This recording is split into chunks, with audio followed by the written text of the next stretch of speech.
जय हिंद दोस्तों। आज जो है से हम लोग एक नया टॉपिक लेके आए हैं जिसमें हम लोग देखेंगे बीमारी के बारे में दोस्तों। और उस बीमारी का नाम है रेबीज नामक एक बीमारी है जो कि रैबिडो वायरस के कारण। आइए दोस्तों इसके बारे में देखते हैं कि इस वीडियो में पूरा जानने का प्रयास करेंगे कि कैसे जो है से कोई कुत्ता को काटने से जो है से रेबीज बीमारी आदमी पागल कैसे हो जाता है। पागल हो जाता है तो उसका क्या क्या सिस्टम है, कैसे पता करेंगे कुत्ता किसको काट लिया और क्या सिम्टम होता है, इसके बारे में पूरा में जो है से डिटेल में देखेंगे। और कितना दिन के बाद जो है से सुई दिया जाता है, यानी इसमें कै गो सुइया दिया जाता है, नहीं देने पर क्या प्रभाव होगा, देने के बाद क्या होगा, ये सारी बात जो है हम लोग अध्ययन करेंगे। आइए दोस्तों स्टार्ट करते हैं। रेबीज बीमारी यानी रेबीज वायरस के कारण होता है। दोस्तों आप एक बात समझ लीजिए, विषाणु के कारण जो भी रोग होगा वो जो होगा बहुत घातक होगा, क्योंकि विषाणु जो है एक ऐसा आप कह सकते हैं वो वायरस है जिसको इंग्लिश में हम लोग क्या कहते हैं, वायरस कहते हैं। और वह क्या है कि अगर आज हम पे प्रभाव डाला तो उसका जो है से मतलब तुरंत उसका प्रभाव दिखाई नहीं देगा। जैसे विषाणु हम पर अटैक किया, इसका तुरंत प्रभाव नहीं दिखाई देता, ये बहुत दिनों के बाद दिखाई देता है। जैसे आपको देख लीजिए कोरोना भी हो गया, कुछ समय लगाने के बाद प्रभाव देगा। उसके बाद जो है से एड्स हो गया जो आज होगा और 10 साल 20 साल के बाद पता चलेगा, यानी इसमें समय लगता है। तो आइए दोस्तों, अगर कोई व्यक्ति को आज कुत्ता काट लिया है तो 10 साल 20 साल के बाद प्रभाव उत्पन्न करता है, ये वायरस है। अब आइए दोस्तों, आपका पहला क्वेश्चन होगा कि सर रेबीज बीमारी जो है वो किसके कारण होता है, तो विषाणु के कारण होता है। किसके कारण होता है, विषाणु का। और विषाणु का नाम क्या है, रैबिडो वायरस। रैबिडो विषाणु कहते हैं, क्या कहते हैं दोस्तों, रैबिडो। अब यह क्या है, यह किसको किसको काटने से हो जाता है दोस्तों, कुत्ता भी काट लिया, बंदर भी काट लिया, सियार भी काट लिया, ये सब अगर काट लेता है तो उसके सलाइवा में, जो कि लार कहते हैं, उसमें सलाइवा में यह जो है से विषाणु पाया जाता है। रैबिडो विषाणु जो है उसके सलाइवा मतलब लार में जो है से पाया जाता है और वह काटेगा। उसी प्रकार जो है से क्या होगा दोस्तों, देखिए ये जो है से हमारे शरीर का जो है तंत्रिका तंत्र है जिसको इंग्लिश में कहते हैं न्यूरॉन, ये बहुत इंपॉर्टेंट रखता है दोस्तों। अगर हम कोई चीज सोच पाते हैं, कोई सही या गलत का जो है से आकलन कर पाते हैं, ये जो है से इसके लिए जिम्मेदार कौन है, जैसे तंत्रिका तंत्र न्यूरॉन है। जैसे दोस्तों देख लीजिए कि क्या हुआ, अगर आप जो है से क्या किए, रास्ता से जा रहे हैं, रास्ता से जाने के क्रम में क्या हुआ, आप किसी चीज से गिर गए और गिरने के साथ क्या धक्का लग गया, तो ऑटोमेटिक क्या करेगा, धक्का लगेगा उसे ही दिमाग क्या करेगा, दिमाग जो है से जल्दी से दिमाग को इंफॉर्मेशन को, न्यूरॉन तंत्र है जो कि आपके मस्तिष्क से पाया जाता है,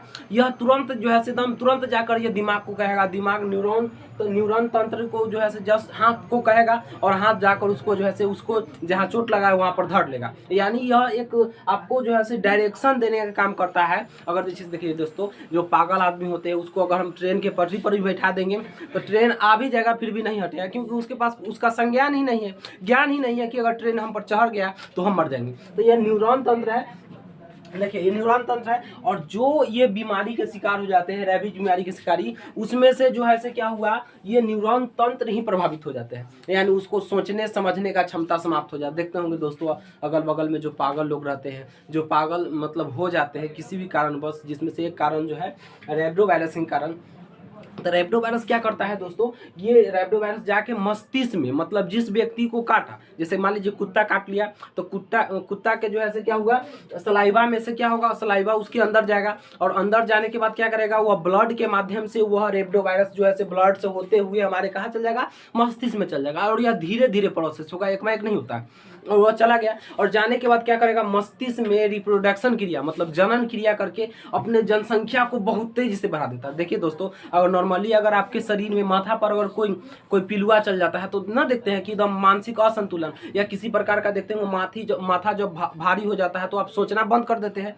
आप समझ सकते हैं दोस्तों कि अगर रैबिडो वायरस आपके मस्तिष्क में चला गया और वो अपने संख्या में वृद्धि करने लगा तो आप समझ सकते हैं दोस्तों। आप देखिए दोस्तों, अगर आपको उस मस्तिष्क पर कोई भारी चीज रख दिया जाए, कोई भारी चीज छोटा सा भारी रखते हैं तो लगता है कि बहुत माथा दर्द कर रहा है, और तो अपनी पूरी संख्या में वृद्धि कर रहा है, इसके कारण पूरा मस्तिष्क जो है से, और इससे क्या होता है दोस्तों, विवेक समाप्त हो जाता है, सोचने समझने की क्षमता समाप्त हो जाता है और लगता है कि हमेशा मतलब कभी कभी एकदम शांत रहेगा, कभी कभी बैठल और कभी कभी किसको उसी को मार देगा, कभी अपने आप को जो है से क्षति पहुंचाएगा, दीवार में धक्का मार लेगा, कभी तो मतलब उसको ज्ञान ही नहीं है कि हम ये काम करेंगे तो हमको जो है से हानि होगा। वो रोड पर चलते चलते जो है से गाड़ी के सामने आ जाएगा, उसको पता नहीं है दोस्तों। तो ये सब जो है से क्या है, ये क्या करता है, मस्तिष्क को जो है से, आपको न्यूरॉन जो है इसको जो है से क्या करता है, प्रभावित करता है। इसके कारण सोचने समझने की जो है से क्षमता समाप्त हो जाती है। आइए दोस्तों, आप कहिएगा कि सर अगर यह बीमारी किसी को हो गया है तो हम कैसे पहचान पाएंगे? तो इसके याद रखिएगा, अगर किसी भी व्यक्ति को यह बीमारी हो गया है, कुत्ता काट लिया है, तो आइए देखते हैं कैसे। तो इसको हम लोग कहेंगे सिम्टम ऑफ रेबीज, यानी रेबीज के लक्षण। वह जब रैबिडो वायरस हो जाएगा तो उसका लक्षण क्या क्या दिखाई देगा जो व्यक्ति में हुआ है। तो पहला लक्षण याद रखिएगा दोस्तों। देखिए दोस्तों, कोई आदमी पागल हो गया है ना, अगर उसको उसके देह पर पानी फेंकेगा ना, पागल हो गया तो पानी से भागेगा।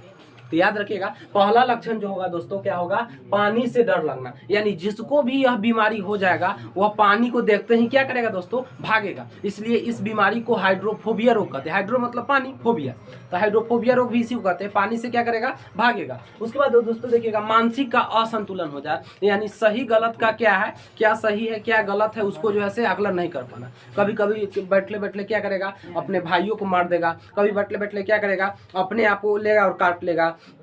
कभी बैठले बैठले क्या करेगा कि वह कहीं नदी पर से कूद जाएगा। यानी दोस्तों हम समझ सकते हैं, पागल आदमी अगर आस पास रहता है तो देखिए दोस्तों उसका दोस्त नहीं रहता है। क्या कीजिएगा, उसके जगह और कोई भी व्यक्ति रहेगा तो वो मानसिक असंतुलन है। नॉर्मली हम लोग क्या करते हैं, अपने फैमिली में देखते हैं दोस्तों, थोड़ा सा टेंशन होने के बाद मानसिक असंतुलन होकर बोलना क्या रहता है, बुला के आ जाता है दोस्तों। तो याद रखिएगा, ये जो होता है क्या होता है, और ये क्या होता है, जो तंत्रिका तंत्र जो है, यह उम्र बढ़ने के साथ साथ क्या होता है, घटता है। इसलिए देखते हैं घर में जो बुजुर्ग लोग हैं उनके बात कभी कभी सुनकर आपको गुस्सा आता है कि भाई कभी क्या बोल रहे हैं क्या बोले। दोस्तों आप उनके स्टेज में जाइएगा तो आप भी उसी तरह से बोलिएगा, क्योंकि यह तंत्रिका सोचने समझने की क्षमता को जो है समाप्त कर देता है। इसलिए आप जो है किसी के कमी पर जो है नहीं कीजिएगा दोस्तों। देखिए दोस्तों, तो अब स्टार्ट करते हैं हम लोग। मानसिक तीसरा लक्षण क्या है, सलाइवा निकलना। देखिए कुत्ता क्या होता है, बैठल रहेगा, सलाइवा निकालते रहेगा। मतलब सलाइवा को हिंदी में कहते हैं लार। लार हमेशा जो है निकालते रहेगा, मुंह खोले रहेगा, जीभ पूरा बाहर रख लेगा। वह लक्षण जो है किस में आ जाएगा दोस्तों,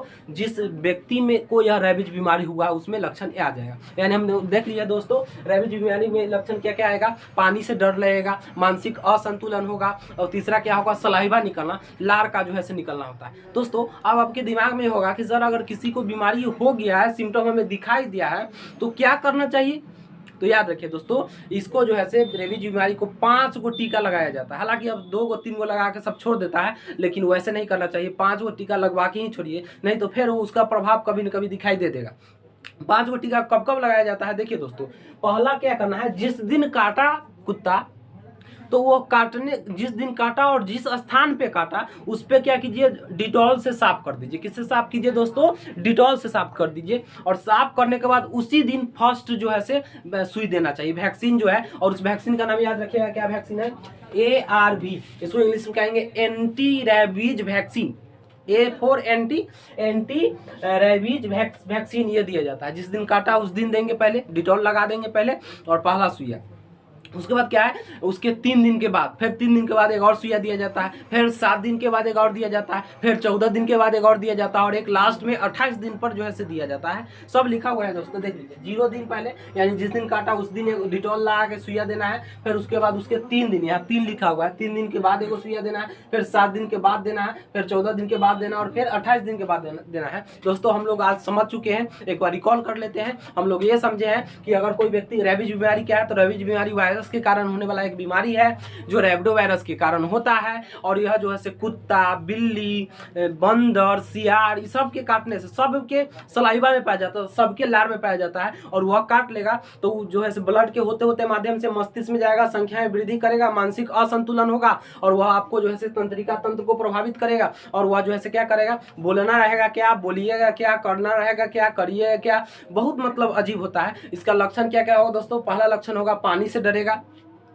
वैसे व्यक्ति किससे डरेगा, पानी से डरेगा। दूसरा क्या है, मानसिक असंतुलन होगा। तीसरा क्या है, सलाइवा, लार को जो है निकालेगा। और उसके बाद क्या है, इससे बचने के लिए जो है दोस्तों एक वैक्सीन दिया जाता है, ARV, एंटी रेबीज वैक्सीन दिया जाता है, जो कि जिस दिन काटा उस दिन डिटॉल लगा के दिया जाता है। उसके 3 दिन के बाद दिया जाता है, फिर 7 दिन के बाद दिया जाता है, फिर 14 दिन के बाद दिया जाता है, और 28 दिन के बाद दिया जाता है। नॉर्मली आप याद कर सकते हैं, 0 उसके बाद 3, तब 7, 7 दूना 14, 14 दूनी 28, याद हो जाएगा। ओके दोस्तों, आपको समझ में आ गया होगा। जय हिंद।